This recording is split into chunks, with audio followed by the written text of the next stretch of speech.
Moving on to some breaking news, the FAA has just lifted its restriction on all flights in and out of El Paso International Airport. This comes after saying flights would be grounded for more than a week for, quote, security issues. For more on this, we're joined by CBS News senior transportation correspondent and Super Bowl correspondent, Kris Van Cleave. Kris, help us understand what's going on here.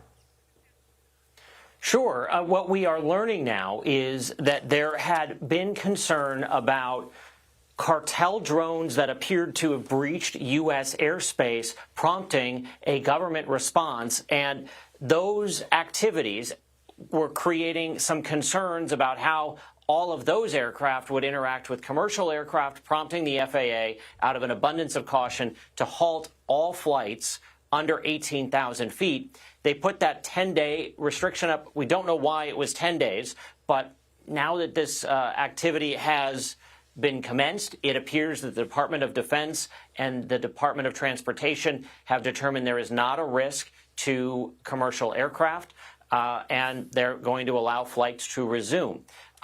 When this was put into place overnight without a lot of notice, it was listed for special security reasons. That prompted a lot of concern in the El Paso area, as you can imagine. What could be the security reason that would prompt air travel to stop for 10 days?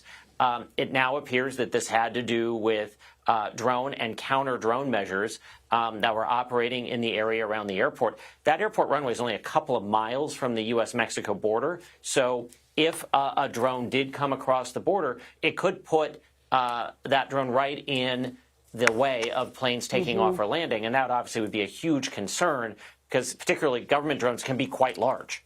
So, Kris, talk to us a bit about the ripple effects here. I mean, when you do have a shutdown, even if it's short, what are the possible disruptions throughout the system?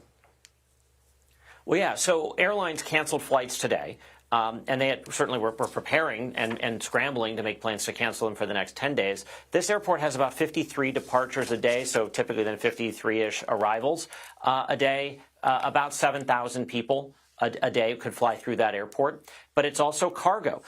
It wasn't clear from this order if law enforcement helicopters or aircraft could fly, or medevac helicopters could fly. And El Paso is kind of far from everything that isn't in El Paso, so being able to get somebody airlifted somewhere really could make the difference between life and death. So you could have a lot of impacts here, particularly if this went on for 10 days. The nearest major airport, when you take El Paso off the map, it's a 3-4 hour drive away. So the potential for significant disruptions, but the FAA has lifted that. Flight should resume.